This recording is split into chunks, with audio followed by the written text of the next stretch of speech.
Hello everyone, what's up? It's me and Youngmonster3.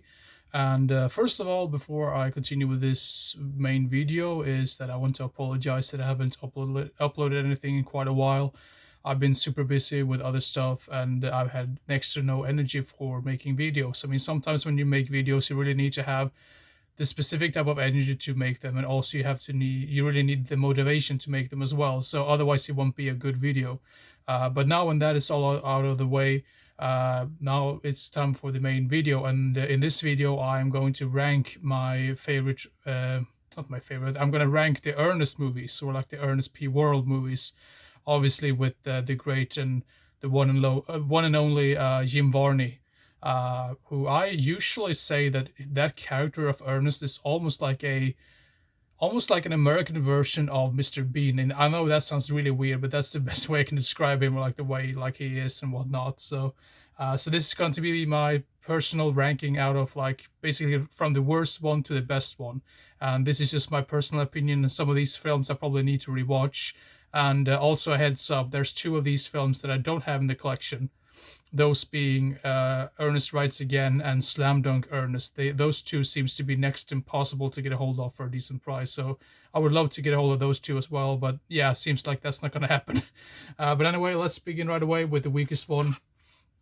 At number 9, we have the very last one he made, actually, the movie called Ernest in the Army, right here.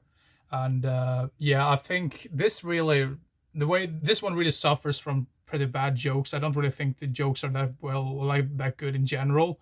I almost got a weird Polish Shore vibe to this film. I mean, maybe it's just because I had just recently, before I watched this, I had watched that film called, was it just called In the Army or something? The Polish Shore one from like '94 or so.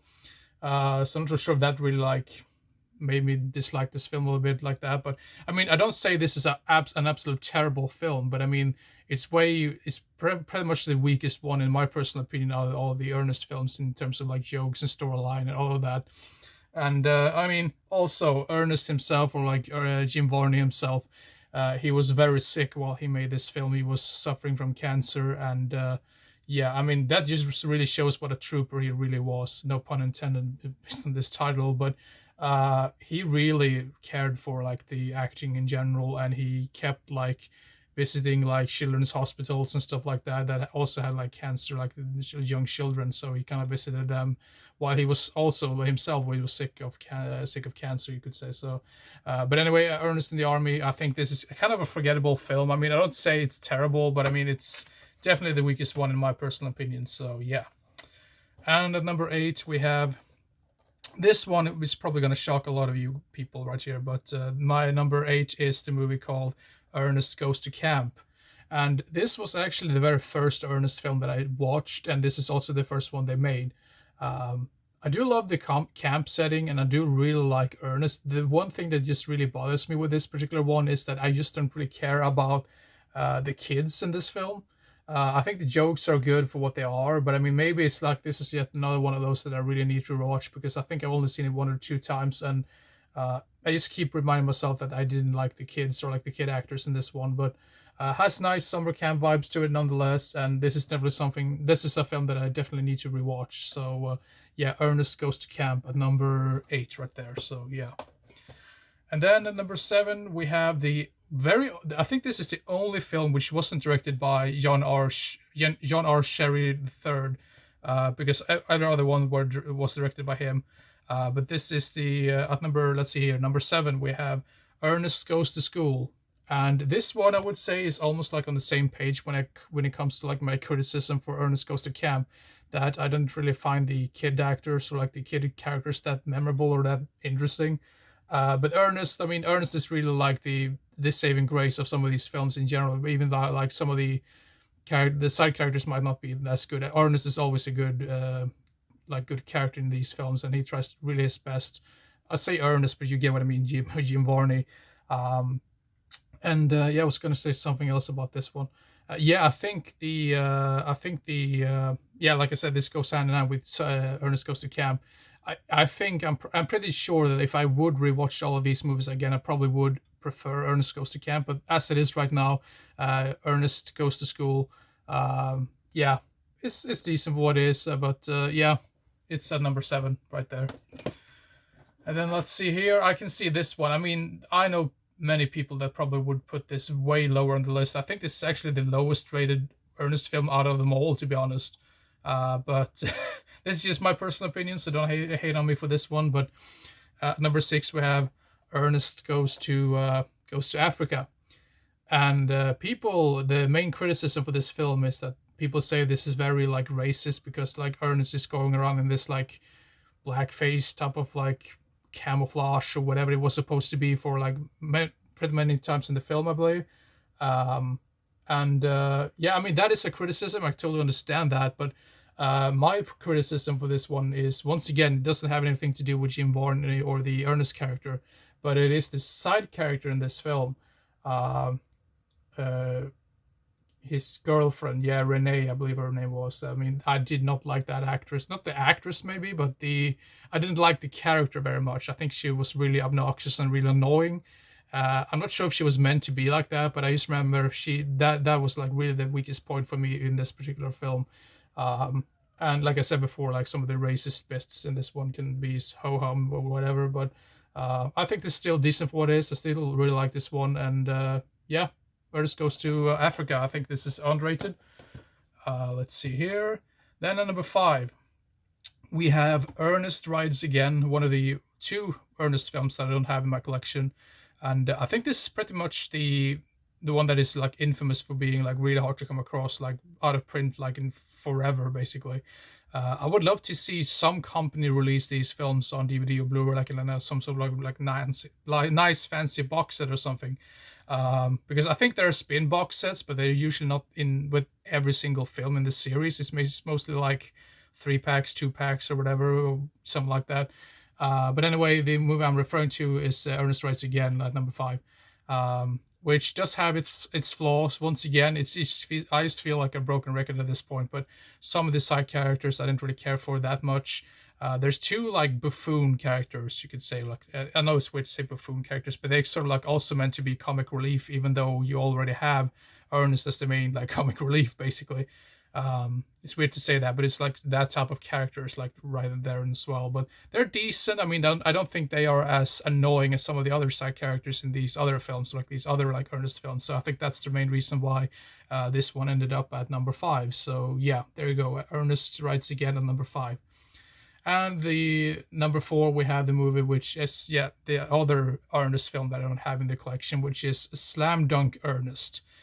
And I think the reason why I think this is so funny is because whoever thought it was a great idea to put Ernest like in like a basketball movie was just really, I mean, I think that premise in itself is just really weird and funny to see him on the field, basically. And he's like in this team and no one really likes him and he always like screws up, and he keeps doing these weird like things when he's like on the ground when he's like playing basketball, and they keep criticizing him, and he tries to be better, and he's just so clumsy, and I just really love that aspect of this film. um yeah, I think this one is really great and really fun. I mean, yeah, I would love to get all this one as well. So yeah, Slam Dunk Ernest at number 4. And at number 3, we have this one. Let's right here. Ernest Goes to Jail right here. And this one I think is very interesting as well. I mean, basically, it tells you all about it. It's like Ernest actually goes to jail in this one. And the thing is, the reason why he goes to jail is because there's another guy who looks I mean, he looks like a twin to Ernest, because I mean, obviously these 2 characters are played by Jim Varney, so he basically has 2 different like characters to portray. So you have this like almost like mob boss type of guy who is like the main bad guy of this film, and Ernest kind of gets framed for that guy's crimes, basically. So he gets thrown in jail and he has to deal with his life in jail, tries to escape.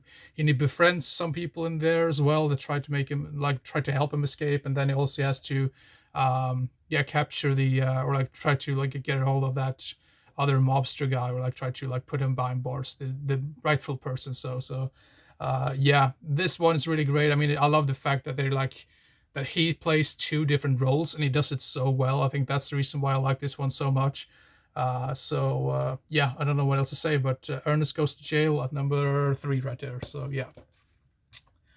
And then at number 2, we have this one right here. I mean, this, I can see myself rewatching this one every Christmas. So Ernest Saves Christmas right here, number 2. And I believe this was the second Ernest film right here. And this one's really wholesome, really fun. I mean, it feels like a broken record at this point. Really nice atmosphere as well. It's basically, he tries to like save Santa Claus in this one, and he, yeah, it's weird to describe really. I mean, also I would say some of the like kid actors in this one as well, they're not as annoying as the kid actors in some of these other like films that I've said before, like the previous like Ernest films I talked about before. But yeah, he's just so wholesome in this one. And yeah, the Christmas vibe is what really like, yeah, that I really like about this one as well. So yeah, Ernest Saves Christmas, at number 2. Sorry for like repeating myself over and over again, but I'm just a really big fan of this character in general. So yes, sorry for that. And yeah, just like I said before, the atmosphere in this one, which I really appreciated with that blend of like humor to it. The same could be said about this one with the atmosphere, because this one takes place like, I believe this actually does takes place during Halloween, I guess. It can be totally wrong. It has to be, right? And at number 1, we have Ernest Scared Stupid. Which is obviously not a horror movie, but it kind of like has that sort of like goofy, charming, coming of age type of like horror film, or like some sort of like horror film that you would probably watch if you were like 10 years old or so. Yeah, just like I said, this is probably the main reason why I like this so much, because I do like Ernest as the character, and I really like the whole like Halloween vibe to this one, and the creepy things. I mean, some of the like puppeteering or some of like the makeup effects in this one is just really great as well. So yeah, if you do like some of those like cozy Halloween type of films which can make you laugh, this one is definitely one of those. So yeah, Ernest Scared Stupid and number 1 right there. So yeah, there you have it. So that's it. That's my ranking of the Ernest movies, or Ernest P. Worrell, if you want to say his entire name, portrayed by the amazing Jim Varney. I mean, he was an amazing actor in general, and I really like his voice and all of that. So, but anyway, I mean, this is the end of this video. Have you seen any of these movies? Please let me know in the comment section below, and give it a like if you like the video. And you could also subscribe to my channel if you want to follow me on YouTube, or like to keep yourself updated with new uploads that I make. So but anyway, hope everyone is having a good day right here, and good day right here. That's weird outro. Just cut that out. Anyway, jokes aside, that's just the end of the video, and yeah, hope take care everyone, and see you next time. Bye bye.